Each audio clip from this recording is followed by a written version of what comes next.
You're listening to Bad Dog Agility, bringing you training tips, interviews, and news about the great sport of dog agility. I'm Jennifer. I'm Esteban. And I'm Sarah, and this is episode 251. Today's podcast is brought to you by hititboard.com. Hititboard.com has the innovative training tools you need for agility. Having problems with the dog walker A-frame? The HitItBoard can fix that. Your dog doesn't like tugging? They'll love the Tug It. Can't move your A-frame around by yourself? The Move It can. Go to hititboard.com and use discount code BDA10 to get 10% off your order. That's hititboard.com. Today we're going to be talking about how to get the most out of your online learning. And I think this is really important right now because so many people are limited to online sources for their agility training at this moment of time that we're in with the pandemic going on and most classes canceled, all trials canceled. And so I think it's really important that we're able to learn online. And of course, online learning in agility has been around for years and years, and it has only gotten more and more popular over, maybe the last decade. But I think that previously, it was kind of a matter of style. There were people that really enjoyed supplementing their live training with online and the ability to learn from anybody in the world, the ability to get help on very, very specific aspects of their training. And there were people that preferred to have that group class setting. They liked their instructor. They liked who they were working with. They liked the social aspect that they didn't necessarily get from online. But right now, for those of you who have not done as much online learning previously, it may be a little hard to make that transition. And we want to give you some ideas of how to get the most out of it so that you can continue your learning during this time. I think one of the things that people want to think about first, you hear online learning and you think about online classes as the first thing. And sometimes the only thing people want to think about is content. What is the topic? So they're only thinking about, okay, this is an online class about running contacts, or this is an online class about puppy foundations. And, if we go back 2 or 3 years, I think as short as even that, there might have only been 1 or 2 classes on a topic. But right now, as you said, online classes are popping up. They're gaining in popularity as people don't have access to training facilities or training halls. And so what we're seeing is an increase in the number of the same topic. So now you have 3 or 4 or 5 classes on running dog walks, 4, 5, 6 instructors doing a puppy class. So now we have more factors to take into account. And I think that's what today is partly about is how we can maximize it. What are factors that we want to take into account? What are things that we want to look at that really are going to allow you to get the most out of it and utilize it, making sure, it's a format you like or whatever, and kind of taking that step beyond just the topic or just the content. Yeah, I think that's a really good point. One thing that I use to try and guide my online shopping is need. Like, what do I really need? But before all of this came on, let's say I had a little extra money lying around. There wasn't just need, but there was like non-need too, right? Like maybe this isn't something my dogs need right now, but if it's another way I think running contacts is always a good example because there's been such an explosion in running contacts classes based on different methodologies. And so even though I knew I wouldn't use another methodology because I'm happy with the one that I have, I want to make sure that I'm kind of keeping up with what's going out there. Right. So I think there's a little bit of that FOMO that we talked about in the last podcast, or maybe 2 podcasts ago, the fear of missing out. And so you can kind of split my interest in online courses into those 2 categories, right? Kind of like a knowledge / entertainment, and then like a need, the desperate need that you have right now.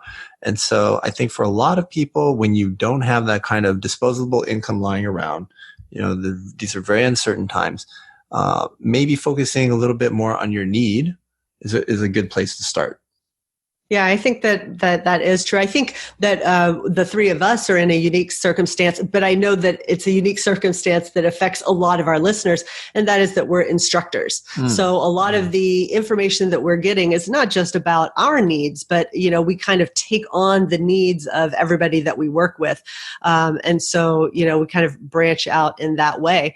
I think that one thing that I definitely wanted to talk about with online learning is how to get something out of online learning when maybe you don't have the space or the equipment to do everything that is in a course. And I think there's a group of people right now that are really, really stuck. They don't have space. They can't go out anywhere right now and train. They can't do group classes. Maybe they don't have equipment. And I think those people are at risk of feeling really, really lost in this new online world, which really depends on you going out and doing the work on your own. You've got access to the information online, but to do the work, you have to have space, equipment, and a place to do it. And I think in the past, if I were to have this exact same podcast, I would say, if you prefer to work online, or if you don't have space, if you prefer to work live, you don't have the space, that's a really great reason to go to a group class, to be part of a club. One of the best reasons to do it is access to equipment, access to space. And so, in a non-pandemic world, I would say, that's fine. You don't have to do online if you're happy with what you're doing, but that isn't an option right now. And so I can take a little bit of a stronger stance, that push people a little bit and say, maybe it's not ideal, but there is a lot of learning that can be done, just you and your computer and online learning. And even if you are not able to do every exercise with your dog, you can learn a lot, and you can improve your agility, and you can come back once everything starts to get back to normal at a better place skill-wise. I think of it a little bit like the idea of an audit spot or a working spot at a seminar. And I will absolutely admit that I like a working spot. I like to be able to get my dog out. I like to go and do the exercises. I'm the opposite. I'm an auditor. How about you, Jen? It depends on the topic, but I like to work just because it gets my dog out. But I have found my most beneficial seminars to be when I audit. I come away with more when I audit, but I always still like to do the working stuff. Gotcha. So you're like the in between of me and Sarah, who are kind of a little more on the. My head says audit, my heart says working. Right. I want to get my dog out there and work, but the auditing always ends up being where I have, I take away more. I have better notes. I have, I'm more willing to watch other people because I'm not warming up my dog, cooling my dog, pottying my dog. And it's funny because on the whole audit versus working with seminars, the same thing happens in online classes. So since the middle of March, I've taken 2 online classes. One of them I audited and one of them I did a working spot. And I have watched more student videos, more participant videos, followed more threads, and followed more feedback in the class that I audited than the working spot. The class that I did the working spot, I open my folder, I submit my homework, I go to my folder to see her feedback, and that's it. I don't go to the other folders of the other dogs. I don't even know what breed some of them are, to see if there's another dog that's similar to mine where her feedback would be beneficial for me to learn from. And so that's what I was going to say is, one of the big things with online classes is I feel like, as with many things, you get out of it what you put in. So do you just focus on you? You go in, you do your class, you do your homework, and you do your feedback, or in most online classes that I take, you have access to other working spots as well. You can watch their videos and their homework and see their feedback. And I am guilty, and I'm here to tell you that this is not the way to do it, of often only following my feedback. And that is not the way to maximize learning. If we're talking about maximizing learning, I should be following at least a couple other dogs that are similar to mine. And I think working spot people are more guilty of doing that, of only focusing on their dog's feedback or their dog's folder, where when you're auditing, in order to really absorb and kind of feel in the moment and get a feel for what feedback you might get, you're more willing to watch some videos, not just the instructor's demo videos, but what are other students submitting for feedback. So that's one of the big things that I want to stress on maximizing your online learning is watch other students' videos, watch what they submit, and then watch and learn and see what the instructor gives them for feedback as well. Right, exactly. And, I'm thinking about, I'm just thinking about some of the online courses that we have offered, where we would have exercises and multiple ways of running it. And we have video demonstrations, but also like breakdown analyses that talk about the exact position and timing and footwork. And the information in those videos is valuable whether you go out and set that exact sequence up and try it or not. Like the information about where the front cross should be doesn't change whether you try it or not. Like, yes, there is a physical skill aspect of it, but you also have to have the mental understanding and the mental picture of what you should be doing when you're out on the field. So setting up a sequence and not having that mental picture is not helpful, right? But not setting up a sequence, but internalizing that mental picture, that is very much helpful. And then when you go out and you are able to go to classes again, you're going to have a better, stronger mental picture of the performance that you want from yourself and your dog by watching those videos. And I thought a little bit that there's almost a kind of parallel to visualization, right? We talk about how valuable visualization is, which just means picturing you and your dog running something. And we talk about using that in a big event setting, being ringside and sitting there and visualizing your dog and your execution over and over and over, and it actually improves your performance. That's almost what we're talking about doing here. If you're a person that doesn't have any equipment and you're only watching videos, you are learning.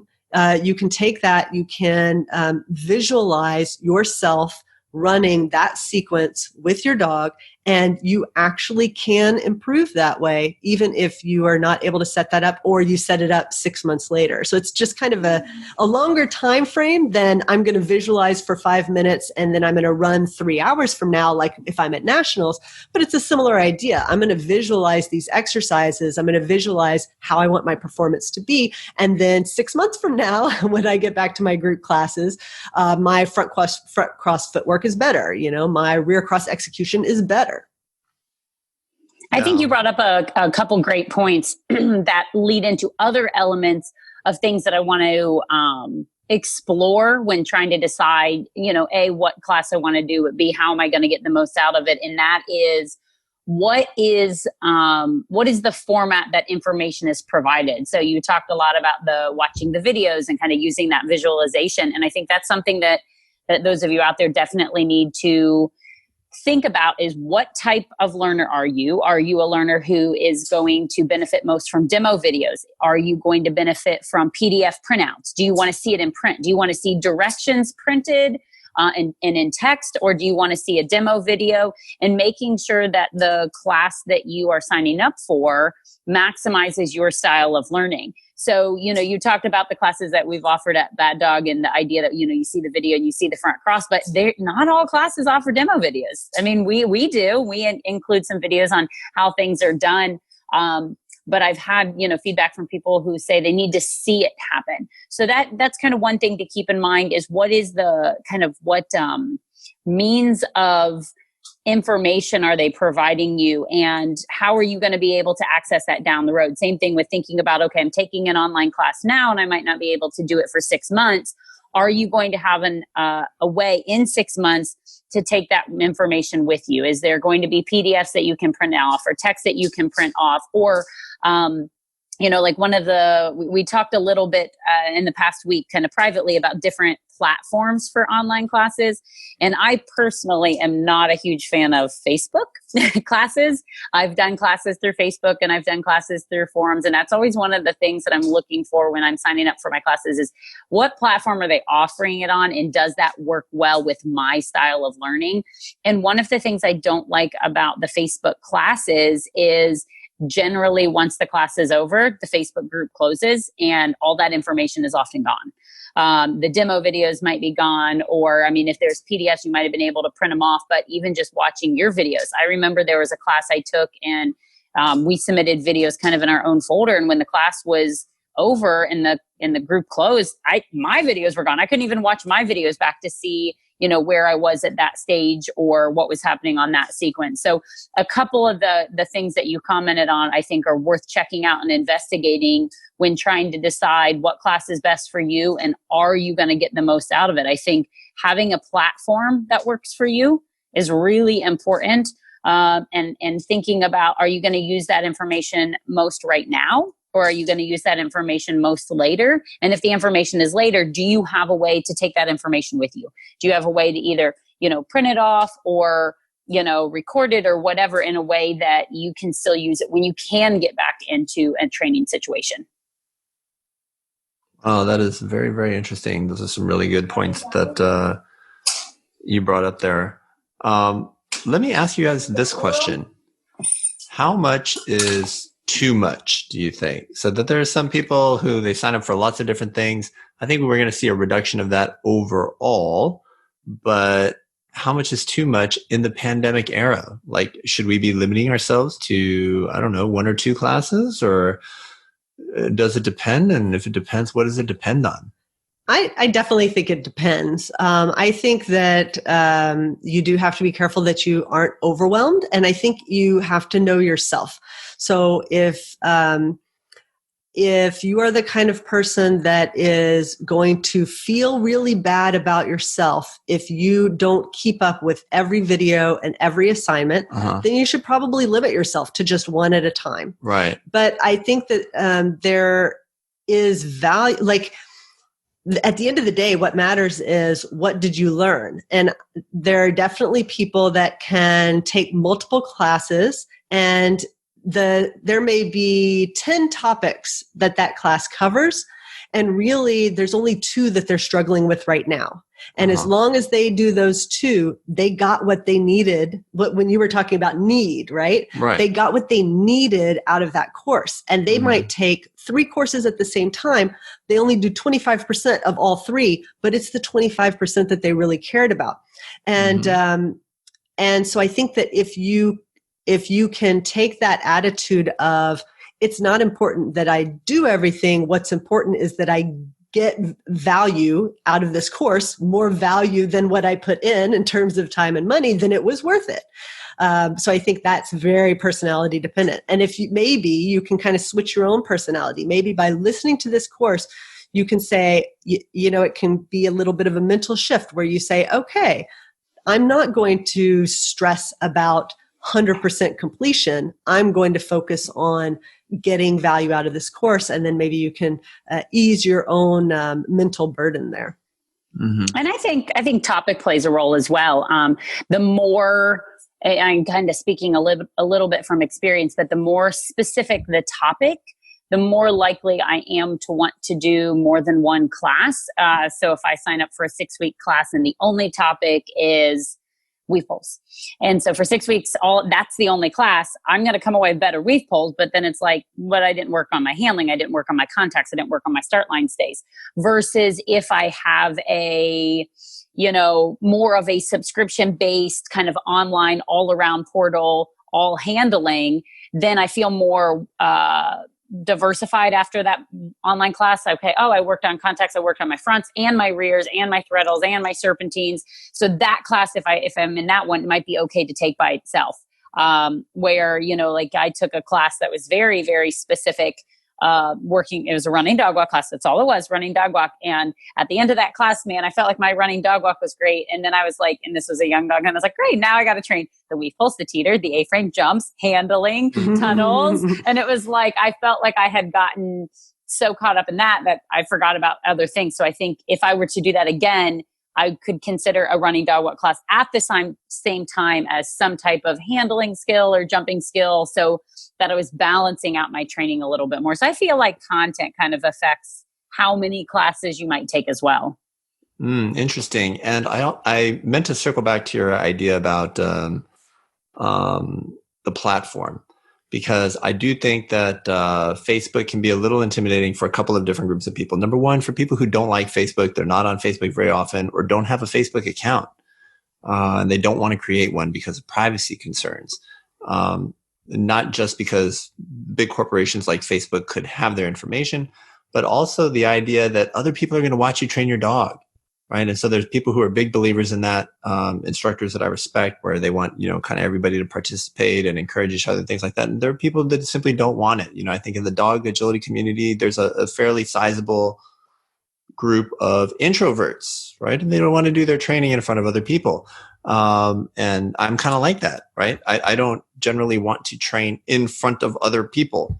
And so, I don't get overly excited about Facebook groups. I do what needs to be done. But if there's a private way, I would rather do it that way. And that's why when we were, creating the academy and having our VIP program and things like that, we always had the two options, even though we added the Facebook group, right? We have the academy. And so we have a large group of people who do stuff mostly on Facebook, but we have another large group of people, they never post anything on Facebook. It's all private emails, or they'll post in the academy. And another thing related to that is searchability. That's another big problem. Like you were saying, like your stuff just vanishes, right? And all your videos are lost. And in Facebook, through no fault of the course design or the instructor or anything like that, it's on Facebook and then it's done. But if they have a website, that information is there. It's easily found and searchable. Otherwise, things get pushed down. And you're like, oh, I saw something 3 weeks ago. I want to go back and find that video, and I'm having a hard time finding it. Well, your instructor's not going to be able to find it on Facebook either, right? The search engine is very limited. Facebook has been working really hard. Now they've created units and different things like that you can kind of consolidate your stuff to make it good enough. But it's not going to have the flexibility and searchability of a website, in my opinion. So I think those are things that's the searchability and the finding stuff is kind of my biggest complaint about Facebook. I actually forgot about the whole private versus public. So that was a super great point, that I do have a lot of people who don't want to submit publicly. They don't want everybody else to see them making the mistakes. They want feedback, but it didn't go well, and they want to submit it. But for me in Facebook, it's hard to keep track of what I've read, what I've watched, the thread. Somebody posts a video and the instructor gave feedback, and you think, okay, great, I'm done. Well, 3 weeks later, somebody goes to that thread and asks a question, and all of a sudden it's back at the top, and you're like, did I watch that video? What are we discussing? Now that thread's 18 comments long. Yeah, Facebook's hard. I mean, the pros to it, and I think why so many people like it is, and not the instructors, I'm talking the participants, because there's reasons the instructors like it as well, is the accessibility as far as, you're laying in bed, you grab your phone in the morning, right? The alarm goes off, you grab your phone. That's the first thing I do, turn on there anyway. I need to get caught up. You're going to be on Facebook anyway. There's an app, just hit the button and boom, I'm right there in my online classroom, versus you don't have to log in. You don't have to remember your password. Right, exactly. If you go to your online classroom, it's like, okay, I got to go into Safari. Okay, now I got to go to my bookmarked things. Now I have to log in. Okay, now I get there. And so sometimes it's much easier to slip people's mind of like, oh, I forgot to check in. Did the instructor give me feedback, or did I do that? Where Facebook, you're on, like you said, you're on there anyway. We need an app, Sarah. You're scrolling there. Yes, I agree. I 100% agree with that. But yeah, no. So I pros and cons to Facebook for sure. I do think people love the accessibility. They're on there anyway. They're scrolling. They're right there. It doesn't require them to log in and all that. But I just find it so hard. I like when it's set up a little bit more, kind of structured and module based, and I can kind of say, oh yeah, check mark, did that one, or, followed that or whatever. So I think checking into the platform, checking into the length of the class. I don't know if we talked about that. Are you one to do more of a 3 or 4 week session? Do you like longer ones? Do you like content being presented every week, or do you like content being presented every 2 weeks? I took a class from an instructor and content was presented every week, and I was like, this is going to be great. I very quickly learned that was too frequent. I could not keep up, and I was falling behind, and I actually had to take the class 2 sessions in a row in order to get caught up. And then the same instructor, I did another class down the road, and in this class, it was like feedback will be, or new material, so like new assignments will be presented every 2 weeks. And I was like, oh man, I'm going to be so bored. I'll get it done. It was perfect. I loved it. Like it took me 2 weeks to like do all the assignments, get feedback on them, fix them, because you got to go out and like improve what they tell you before I got a new lesson plan. So now that's something I pay attention to. I'm far more inclined to actually like when they give you new assignments like every 2 weeks. And I never thought that. Like I never thought that I would think that, but now that I've taken some classes, so I'm trying to like help the listeners, those of you out there, like these are things I've learned from that maybe you didn't take into account, but every week can be a bit overwhelming and easy to fall behind. So if it says a new assignment every 2 weeks and you think, oh, that's not frequent enough, you'll be fine. You'll be fine. Right. I get a lot of access to equipment and I fell behind very quickly getting a lesson plan every week. I think it's it's the first week, right? That first week you're like so ready that you're like clamoring for the next one, right? And you're like, oh, I'm already done. And usually, maybe the material is a little bit easier in week 1 than week 2 than week 3, And so like in week 1, you're like, do all your stuff and you're like, oh, I don't want to wait 2 weeks for the next thing. But by the time you get to like week 3, you're like, oh man, I need my 2 weeks. Oh yeah, absolutely. Yeah, it's funny just the way that the class worked out. But yeah, I had to repeat that class 2 sessions because I fell behind a little too quickly. So length is always something I look into as well, both how long the class is, but also how often they'll be posting new lesson plans, and then how quickly you're going to get feedback to be able to go out and adjust and fix things that they might recommend changing. Yep. Yeah. I think one more point that I wanted to make before we wrap up here is whatever online class you participate in, some instructors, I found not every instructor, but some instructors will provide some kind of form that you can give feedback on, or they'll say, hey, tell me how you liked it. Now's the time to go ahead and tell them how you liked it, like what you liked that was good or bad. And really it's not for you because in your head, you might already know, like, I love this instructor. I'm going to continue taking whatever they have to offer. Or you may be thinking, this course wasn't that great. I'm less likely to try something else from this person, at least for a while. But remember, this instructor is helping other people. They're going to have other classes. Those people are going to be learning. And you can help your fellow competitors get more out of these classes by improving the classes. And the only way the instructor is going to alter, update, upgrade, however you want to say it, their class, improve their class, is by getting feedback from you. So if you're having an issue with the class, good or bad, then give them that feedback, because then they can tweak the class. And sure, it may be too late for you. It may not help you and you may not be coming back, but you can help somebody else. And so as a community, we can continue to grow and improve.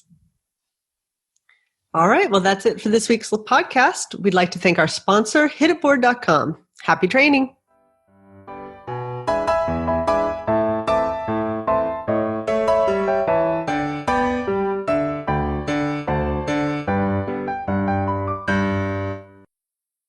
What's a cat's favorite color? Huh? What? Purple. Get it? Purr. Yeah. Purr. Because cats go purr.